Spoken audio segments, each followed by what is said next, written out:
know the way that we should know him by now. Guard play is essential to anything that he wants to do.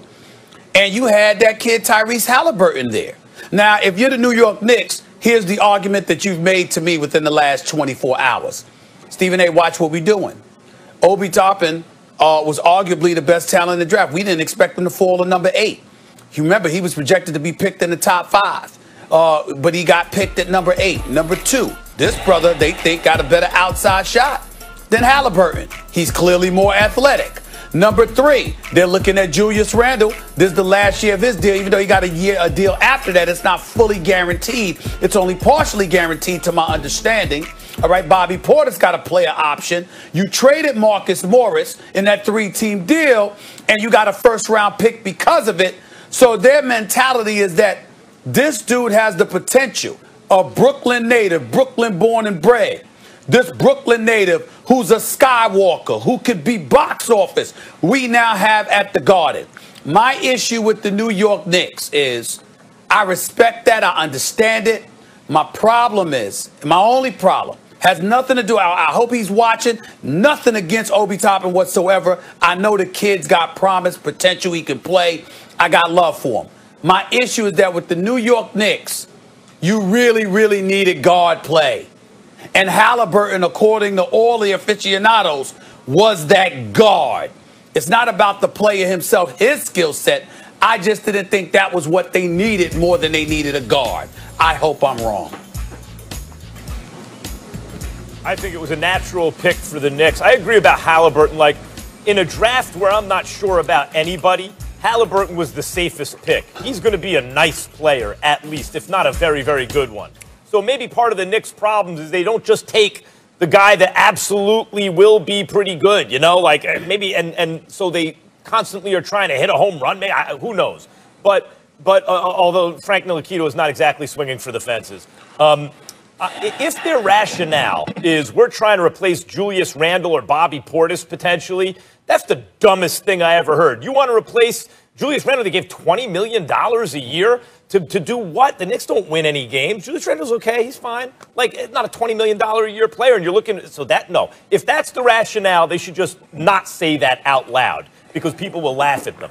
If, however, their rationale is, look, this dude was the best player in college. He's excellent. He has star potential. He's from the area. What can't he do at the 4 spot, especially, right? At least offensively. We believe he can develop defensively. And at 8, when you have a chance to take a talent like that, do it. He has real star potential. I agree. Most people who don't like Toppin point to the fact that he's 22 years old. And we've seen this before where a guy looks amazing in college, especially nowadays when you don't have a lot of 22-year-olds playing. You know, the top draft is 18, 19, 20 years old. He has a couple more years to develop. So maybe his ceiling isn't what you would really project because he's already closer to it than some of the other guys. But that aside, if you're not worried about the age so much, you think he's still going to get better, it's a natural pick for the Knicks. He was probably the best available talent. As you said, Stephen A., even several spots higher, he might have been the best available talent. I think it's a good pick for him. You know what? I can't believe both of you guys, Stephen A., you and Max, fellow New Yorkers, and y'all complaining. This is the best thing that the New York Knicks have done in the last 10 years by drafting Obi Toppin. This kid is electrifying. He's box office. He reminds me a lot of Blake Griffin when he was coming out. He's going to fill up seats. He's must-see TV. The kid averaged, the young man, I ain't even gonna call him a kid. The young man averaged, he led the college with 107 dunks last year. And I'm not talking about Kendrick Perkins type dunks, little one-hand, two-hand flushes. I'm talking about between the legs, windmilling and all. And he could stretch the floor. Look, he's ferocious. He's ready. And Max, you're talking about a ceiling. Look, nothing gets you ready like being in the NBA.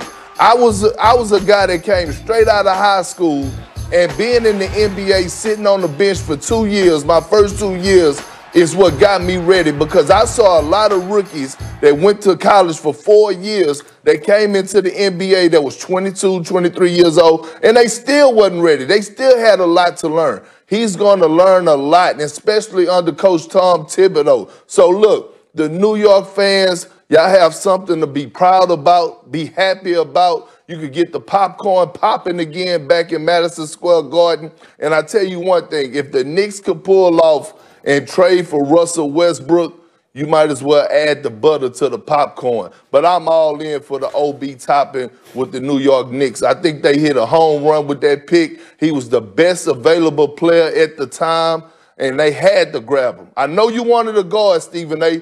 I know you wanted a guard because you was a guard in high school shooting that broke jumper. I get it. Obi Toppin was a home run for the New York Knicks, period. Yeah, KP, I'm not going to disagree with you because clearly you've seen him more than I have, and I'll give you that. And I know he was a skywalker, and I know about the dunks. I get all of that. I've seen enough highlights of him, and I saw at least one Dayton game this year. But I will tell you this.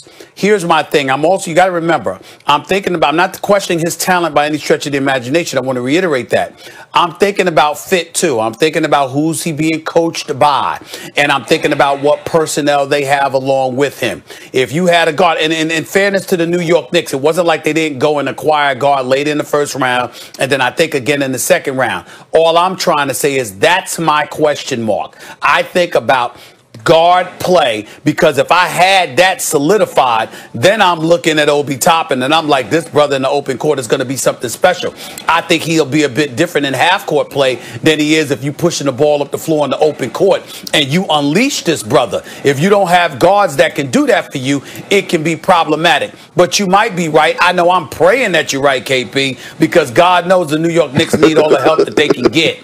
And I'm really, really praying and deferring to you and hoping that you're right, because in fairness to Obi, I haven't seen much of him.